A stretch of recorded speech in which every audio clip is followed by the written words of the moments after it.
کپڑے دھوتے دھوتے شبانہ اختر کو یوں محسوس ہوا جیسے کوئی اس کے دل کو اپنی جانب اس طرح کھینچ رہا ہے جیسے درخت کے ساتھ اگی ہوئی مضبوط شاخ کو توڑ کر الگ کرنا چاہتا ہوں۔ سیدھے ہاتھ میں صابن پکڑے فرش پر رکھے کپڑوں کو وہ مل مل کر دھو رہی تھی۔ اس کا ہلتا ہوا جسم رک گیا۔ الٹے ہاتھ کو سینے پر رکھ کر اس نے دل کی کیفیت محسوس کرنا چاہی۔ اندر کچھ کلا بازیاں سی محسوس ہو رہی تھیں۔ کل رات سوتے میں بھی اسے یوں لگا تھا جیسے کسی نے اس کے دل کو زور سے پکڑ کر کھینچا ہو۔ وہ گھبرا کر جاگی اور بیٹھ گئی۔ اندھیرے میں بستر پر بیٹھی وہ آنکھیں جھپک جھپک کر اس کیفیت کو سمجھنے کی کوشش کرتی رہی کہ شاید کچھ اور بھی ہو، مگر کچھ بھی نہ ہوا۔ آنکھوں میں نیند کا خمار جوں کا توں تھا۔ وہ پھر سو گئی۔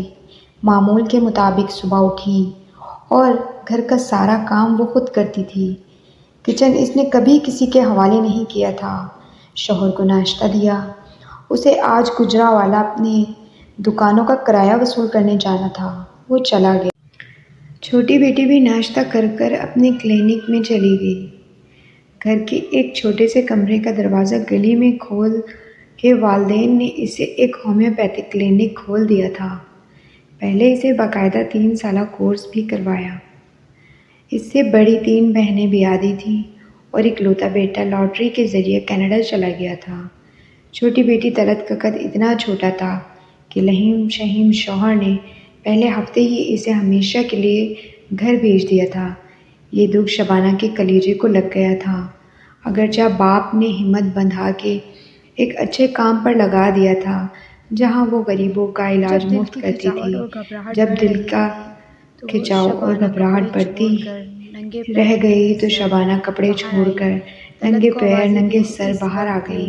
طلعت کو آوازیں دیں۔ اس وقت کلینک میں کوئی مریض نہیں تھا۔ وہ دوڑتی آئی۔ زرد ہوتی ماں کو دیکھ کر پریشان ہو گئی۔ کیا بات ہے امی؟ میرا دل ڈوبا جا رہا ہے۔ پتہ نہیں کیا ہو رہا ہے۔ کوئی دوائی لاؤ۔ اس نے ماں کی نبض پکڑ لی۔ نہیں، جلدی سے مجھے ڈاکٹر کے پاس لے چلو۔ تمہارے ابو تو ابھی کہیں راستے میں ہوں گے۔ امی آپ کپڑے بدل لیں۔ آپ کے سارے کپڑے گیلے ہو رہے ہیں۔ میں باہر نکل کر رکشہ پکڑتی ہوں۔ اتفاق سے ایک خالی رکشہ سامنے ہی کھڑا تھا۔ اس نے رکنے کا اشارہ کیا۔ ماں کو بٹھایا اور محلے کے ڈاکٹر کے پاس لے گئی۔ ڈاکٹر نے دیکھتے ہی کہا ان کو شدید قسم کا ہارٹ اٹیک ہوا ہے، فوراً کسی ہسپتال لے جائیے۔ مگر ڈاکٹر صاحب ان کی حالت تو غیر ہو رہی ہے، وقتی طور پر کوئی دوائی تو دیں تاکہ یہ ہسپتال تک جانے کے قابل ہو سکے۔ طلعت نے کہا تو ڈاکٹر نے کہا نہیں نہیں۔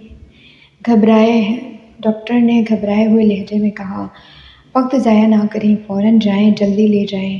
جلدی جلدی ڈاکٹر یوں گھبرا کر پیچھے ہٹ گیا جس سے طلعت کو سخت غصہ آیا۔ حالانکہ فیس اور دوائی کے پیسے ساتھ لے کے چلی تھی، مگر ڈاکٹر نے تو ہاتھ لگانا بھی گوارا نہ کیا۔ رکشہ ابھی باہر کھڑا تھا۔ گرتی پڑتی ماں کو اس نے رکشے میں بٹھایا اور رکشے والے سے کہا پبلک ہسپتال میں لے چلو۔ ماں کو اپنے کندھے سے لگا کر اس نے اس کی کمر میں بازو ڈال دیا تھا کہ رکشے کے جھٹکے اسے تکلیف نہ پہنچائیں۔ پھر بھی تھوڑی تھوڑی دیر بعد وہ اس کی نبض چیک کرتی رہی کہ سرا نہیں مل رہا تھا۔ اپنے پہلو کے ساتھ لگا کر اس کی دھڑکن شمار کرنے کی کوشش کرتی۔ رکشے کے بہم شور میں کچھ بھی سنائی نہیں دے رہا تھا۔ اگر ڈاکٹر وقتی طور پر کوئی دوائی دے دیتے تو کیا حرج تھا؟ ماں بے سدھ ہوتی جا رہی تھی۔ راستہ بھی کافی لمبا تھا۔ پبلک ہسپتال آ گیا۔ اندر داخل ہوتے ہی اس نے رکشے والے سے کہا وہاں سامنے جہاں ایمرجنسی لکھا ہے لے چلو۔ باہر ہسپتال کے کچھ ملازم کھڑے تھے۔ اس نے رکشے سے اتر کر ان سے کہا کہ اسٹریچر لے آئیں۔ وہ دوڑ کر اسٹریچر لے آئے جو باہر ہی پڑی ہوئی تھی۔ اس نے رکشے والے کو پیسے دیے اور کراتی ہوئی ماں کو ان لوگوں کی مدد سے اسٹریچر پر لٹا دیا اور انہیں سارا ماجرا سنایا اور پوچھا کہ اب آگے کیا کرنا ہے۔ اتنے میں یونیفارم میں ملبوس ایک عایا قسم کی عورت بھی آ گئی۔ اس نے دیکھا عورت مریضہ ہے تو باقاعدہ اسٹریچر کو چلا کر ان کے ساتھ اندر گئی۔ پھر اس نے طلعت کو بتایا کہ سیڑھیاں چڑھ کر ڈاکٹر قدیر کا دفتر ہے جو ایمرجنسی وارڈ میں 24 گھنٹے رہتے ہیں۔ ان کے پاس جائیں، ان سے چٹ لے آئیں یا ان کو ساتھ لے آئیں، پھر وہ جہاں کہیں گے وہ مریضہ کو لے جائیں گے۔ طلعت گھبرا گئی۔ میں اوپر جاؤں گی تو میری ماں یہاں اکیلی پڑی رہیں گی۔ ہائے بی بی، آپا نے آگے آ کر کہا، ہم کس مرض کی دوا ہیں؟ ہمارا یہی کام ہے کہ مریضوں کے پاس کھڑے ہونا، ان کی حفاظت کرنا۔ آپ دوڑ کر جائیں، دیر نہ کریں۔ طلعت اپنی ماں کو ان کے پاس چھوڑ کر اوپر چلی گئی۔ ڈاکٹر صاحب دفتر میں موجود نہ تھے، وارڈ کا راؤنڈ لینے کے لیے گئے تھے۔ ان کو ڈھونڈ کر بتانے اور لانے میں تقریباً 1 گھنٹہ لگ گیا تھا۔ ڈاکٹر صاحب نیچے آئے، جلدی جلدی مریض کو دیکھا، مگر مریضہ تو رکشے سے اترنے کے بعد ہی اپنی منزل پر روانہ ہو گئی تھیں۔ پھر بھی ڈاکٹر صاحب نے اسے اچھی طرح دیکھا۔ نرس سارے آلے وہیں اٹھا کر لے آئی تھی۔ ساری کوششوں کے بعد ڈاکٹر نے ہمدردی سے طلعت کی طرف دیکھا اور کہا، آئی ایم سوری، تو طلعت کی چیخ نکل گئی، ماں، یہ تو نے کیا کیا؟ ڈاکٹر کا انتظار بھی نہ کیا۔ طلعت کا رد عمل قدرتی تھا۔ ڈاکٹر نے نرس سے کہا، جب ذرا سکون میں آئیں تو انہیں دفتر میں لے آئیے گا، ضروری کارروائی کر کے انہیں کاغذات دے دیے جائیں گے۔ تھوڑی دیر چیخ چلا کر کے طلعت نے پرس میں سے اپنا فون نکالا تاکہ باپ کو اطلاع دے، مگر ان کا نمبر ابھی تک بند مل رہا تھا۔ نرس اسے ساتھ لے گئی، کاغذات بنا کر دیے اور ایمبولینس پر میت لے جانے کی اجازت بھی لکھ کر دے دی۔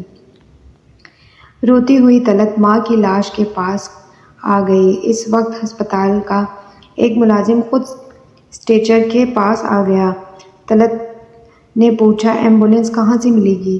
اس آدمی نے، جس کا نام سراج الدین تھا، باہر نکل کر دفتر کا راستہ بتایا کہ پیمنٹ وہاں دکھا دیں، ایمبولینس آپ کے ساتھ ہی آ جائے گی، مگر میری امی یہاں اکیلی پڑی رہیں گی۔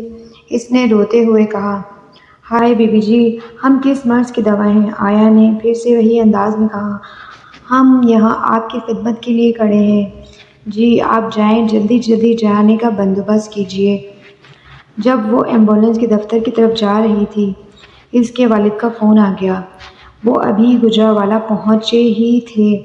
اس نے رو رو کر ساری باتیں اپنے والد کو سنائیں۔ اس نے کہا، وہ ابھی اسی بس سے واپس آ رہا ہے، اس کے آنے تک حوصلے سے سارے کام کرے۔ طلعت کے جاتے ہی آپا حنیفہ بیگم نے لاش کے اوپر پڑی چادر اس طرح ہٹائی کہ اس کے چہرے اور کلائیوں کا جائزہ لے لیا۔ پھر کوئی بات سرگوشی کے انداز میں سراج الدین کے کان میں کہی۔ سراج الدین باہر نکل کر ایمبولینس کے دفتر کی جانب منہ کر کے کھڑا ہو گیا۔ حنیفہ بیگم نے بڑی مہارت سے لاش کی کلائیوں میں پہنی ہوئی سونے کی 12 چوڑیاں اور 2 انگوٹھیاں اتار لیں۔ کانوں کے ٹاپس رہنے دیے کہ ان پر کسی بھی وقت نظر جا سکتی ہے۔ ابھی سراج الدین کی طرف سے ایمبولینس روانہ ہونے کا سگنل نہیں ملا تھا، اس لیے وہ جلدی سے نزدیکی غسل خانے میں گھس گئی۔ 12 چوڑیاں اور 2 انگوٹھیاں اس نے آذا بند کے ساتھ باندھ لیں اور شلوار کے اندر بنائی گئی ایک جیب میں ڈال کر اطمینان سے باہر آ گئی۔ طلعت کے والد نے کئی عزیزوں کو اطلاع دے دی تھی، اس لیے ایمبولینس میں بیٹھی طلعت ٹیلی فون وصول کرتی رہی اور روتی رہی۔ سراج الدین اور حنیفہ نے بڑی ہمدردی اور خلوص کے ساتھ ایمبولینس میں میت لٹانے کی کارروائی کی، بلکہ حنیفہ تو طلعت کے گلے لگ کر روئیں اور تسلیاں بھی دیں۔ موت کی خبر پھیلتے ہی گھر مہمانوں سے بھر گیا تھا۔ محلے میں جس نے سنا چلا آیا۔ جب بیٹیاں آ گئیں تو نہلانے اور کفنانے کا مرحلہ شروع ہوا۔ ماں کے بدن پر پانی ڈالتے ہی بڑی بیٹی رفاقت چونک گئی۔ طلعت کو بلایا اور کہنے لگی، امی تو ہمیشہ 12 چوڑیاں اور 2 انگوٹھیاں پہنی رہتی ہیں، کہاں ہیں وہ؟ ہاں، طلعت حواس باختہ ہوئے ان کے کانوں کی طرف دیکھا۔ یہ 2 ٹاپس ہیں، رفاقت نے اس سے دکھائے، ابھی نہانے والی نے ان کے کانوں سے اتار کر دیے ہیں، تو مجھے چوڑیوں اور انگوٹھیوں کا خیال آیا۔ ہاں آپا، جب میں انہیں رکشے میں ڈال کر لے گئی تھی، کئی بار ان کی نبض دیکھی تھی اور ہر بار چوڑیاں ہٹا کر ہی دیکھی تھیں۔ اس وقت انگوٹھیاں ان کے ہاتھوں میں تھیں، اور جب ایمبولینس میں لا رہی تھی اس وقت دیکھی تھیں۔ سچی بات ہے آپا، مجھے کہاں ہوش تھا۔ طلعت پھر زور زور سے رونے لگی۔ میں اکیلی تھی، کوئی بڑا بھی نہیں میرے پاس تھا۔ بھاگتی ادھر جاتی، بھاگتی ادھر جاتی۔ اس پر فون بھی آنے لگے۔ اور کون تھا میت کے پاس؟ ہاں، اس نے دوپٹے سے آنکھیں صاف کیں۔ ہسپتال کی ایک آیا تھیں جو وہاں صفائی کا کام کرتی ہیں، اور ایک مددگار تھیں۔ طلعت نے ساری تفصیل بہن کو بتا دی۔ مزید باتیں کرنے کا وقت نہیں تھا، اس مرحلے میں ہر کام کا وقت متعین ہوتا ہے۔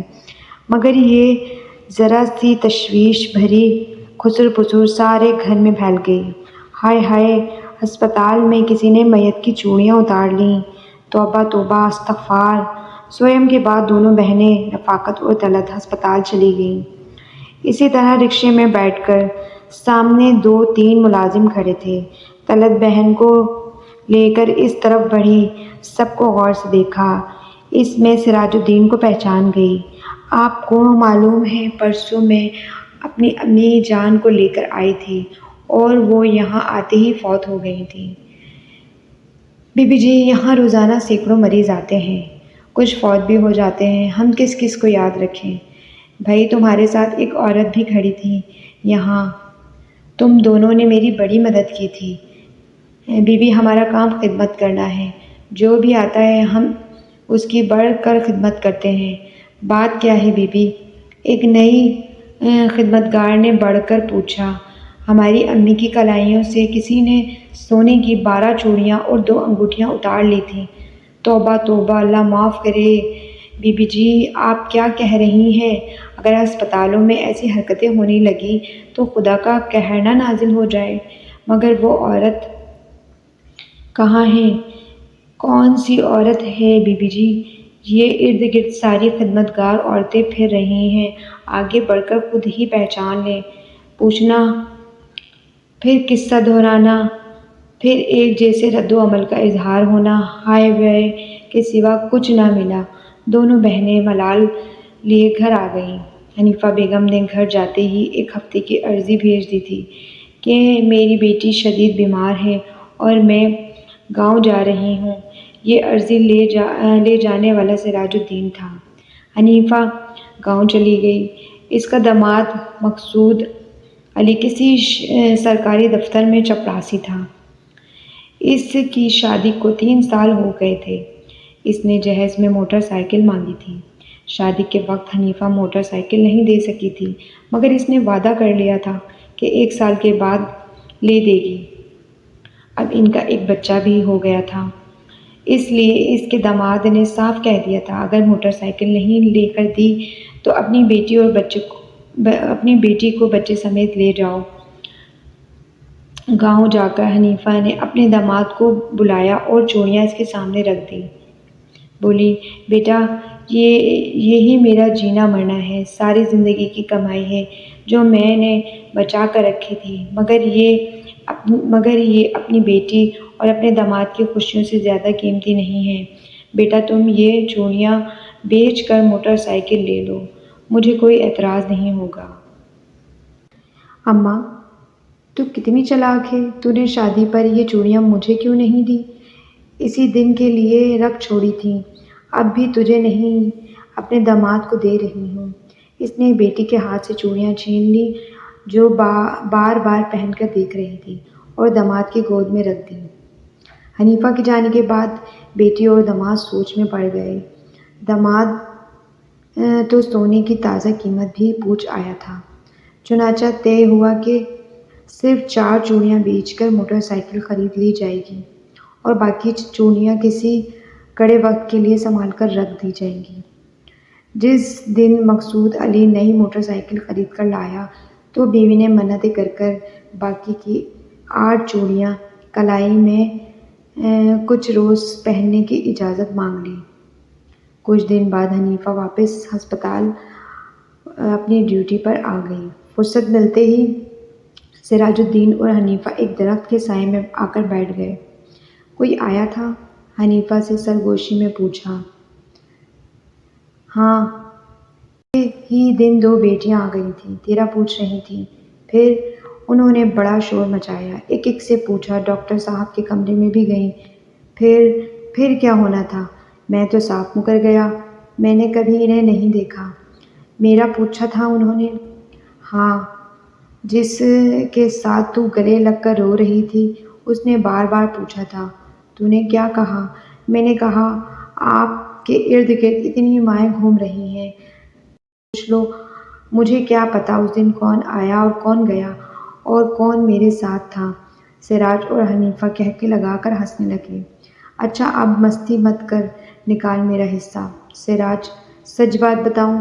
تجھے تو پتہ ہے میں نے آذا بند کے ساتھ باندھ کر چوڑیاں لٹکا لی تھیں، مگر گھرا زیادہ ڈھیلی لگی۔ جب میں جا رہی تھی تو مجھے پتہ نہیں چلا، ایک ایک کر چوڑیاں بس کے اندر ہی گر گئیں۔ وہ تو جب ایک مسافر نے ایک چوڑی اٹھا کر شور مچایا تب مجھے پتہ چلا۔ تو بکواس کرتی ہے، سراج الدین چلایا۔ تیری نیت بدل گئی ہے، تو کمینی ہو گئی ہے، کمذات، بے غیرت۔ میں تجھے ابھی پکڑواتا ہوں۔ حنیفہ نے جیب سے 2 انگوٹھیاں نکال کر ہتھیلی پر رکھ دیں اور بولی، تو یہ لے لے، قسم سے یہی بچی ہیں۔ میں تیرا گلا دبا دوں گا، شور مچاؤں گا، تو اپنا ہی کچھ بگاڑے گا۔ تو بھی اس واردات میں شامل تھا۔ تیرے پاس کوئی ثبوت نہیں ہے، میں تجھے ذلیل کر دوں گا۔ سراج، اپنے آپ کو قابو میں رکھ، میں بھی MS کو بتا دوں گی۔ پچھلے ہفتے جو نوجوان حادثے میں گزر گیا تھا، تو نے ایمرجنسی وارڈ میں اس کی 2.5 لاکھ کی گھڑی اسی وقت اتار لی تھی۔ وہ لوگ گھڑی ڈھونڈتے رہے تھے، یاد ہے ان کا رونا دھونا؟ کمینی عورت، میں نے اس میں سے تجھے حصہ دیا تھا۔ کتنا دیا تھا؟ صرف 5,000 روپے، اور یہ چوڑیاں تو کئی لاکھوں کی ہوں گی جن کے نصیب کی ہوں گی۔ میرے لیے تو ایک چوڑی بھی حرام ہے۔ اللہ کرے تیرے کفن پر لگے حنیفہ۔ سراج کے منہ سے جھاگ نکل رہی تھی۔ اے بے غیرت، مردوں کی زیور اور گھڑیاں چرانے والوں کی بددعا نہیں لگتی۔ حنیفہ زور زور سے ہنسنے لگی۔ دیکھ سراج، ہم دونوں کا موجو لگا ہوا ہے، کبھی تو پلہ مار لیتا ہے اور کبھی میرا داؤ لگ جاتا ہے۔ غصہ نہ دکھا، میں نے پتہ کروایا ہے، یہ انگوٹھیاں 2 لاکھ کی ہیں۔ 1 لاکھ بھی تجھے مل جائے تو عیش کرے گا، ورنہ سراج غصے سے پھنکارا، ورنہ گندگی میں پتھر پھینکے گا تو چھینٹیں تیرے اوپر بھی آئیں گی۔ دونوں کا انجام ایک جیسا ہوگا۔ حنیفہ سیڑھیوں پر پوچھا لگاتی نیچے آ رہی تھی کہ اس کی جیب میں پڑا فون پھڑپڑایا۔ اس نے ہاتھ روک کر فون نکالا، سنا اور چیختی ہوئی باہر کو بھاگی۔ ٹیکسی پکڑی اور گاؤں روانہ ہوئی، روتی اور دعائیں مانگتی جاتی۔ فون پر اس کے داماد کے ایکسیڈنٹ کی خبر آئی تھی، تفصیل کوئی بتا نہیں رہا تھا۔ ان کے گھر پہنچی تو سارا محلہ جمع تھا۔ اسے فوراً جائے حادثہ پر لے جایا گیا، جو پولیس کے گھیرے میں تھا، اور کارروائی نوٹ ہو رہی تھی۔ 1 ہفتہ قبل مقصود نے موٹر سائیکل خرید لی تھی، 8 دن باقاعدہ چلاتا رہا تھا۔ آج پہلی بار بیوی نے کہا تھا، ہمیں بھی سیر کراؤ۔ وہ خود تیار ہوئی اور اس نے سونے کی چوڑیاں پہنیں اور 1 سال کی بچی کو بھی تیار کیا۔ بیوی اور بچہ پیچھے بیٹھ گئے۔ آبادی سے ذرا باہر نکلے تو موٹر سائیکل ایک ٹرک سے ٹکرا گئی۔ بیوی اور بچہ موقع پر فوت ہو گئے۔ داماد کی ٹانگیں ٹوٹ گئیں، مگر پولیس ابھی تک اس بات کا سراغ نہیں لگا سکی تھی کہ پیچھے بیٹھی ہوئی عورت کہ پوری کلائیاں کون کاٹ کر لے گیا تھا اور کیوں۔ ادھر پبلک ہسپتال کے پچھواڑے کوڑے کرکٹ چننے والوں کی جھڑیوں کے آس پاس پھٹے پرانے کپڑوں میں ایک عورت نظر آتی ہے جس کے ہاتھ میں ایک گڑیا ہوتی ہے۔ ہمیشہ کا ایک بازو ٹوٹا ہوا ہوتا ہے۔ وہ عورت دیوانہ وار راہگیروں، موٹر والوں اور سائیکل والوں کے پاس جاتی اور کہتی، میری بیٹی کا بازو واپس لا دو، اللہ کے واسطے میری بیٹی کا بازو دے دو، چوڑیاں رکھ لو، کلائی دے دو، میری اکلوتی بیٹی رو رہی ہے دیکھو۔ وہ گڑیا کو آگے کرتی، روٹی نہیں کھا سکتی، بچے کو دودھ نہیں پلا سکتی، خدا کے لیے میری بیٹی کی مدد کرو۔ وہ روتی رہتی ہے، مجھے سونے نہیں دیتی ہے، بیچاری پاگل ہے۔ یہ کہتے ہوئے لوگ گزر جاتے ہیں اور وہ ہواؤں کے نیچے بھاگتی رہتی ہے۔ تو یہ مکافات عمل اس عورت نے اپنی زندگی میں اپنی اولاد کے ساتھ دیکھا۔ امید کرتی ہوں آج کی یہ کہانی آپ لوگ کو بہت پسند آئی ہوگی۔ تو ملتے ہیں نیکسٹ ویڈیو میں، اپنا خیال رکھیے گا، اللہ حافظ۔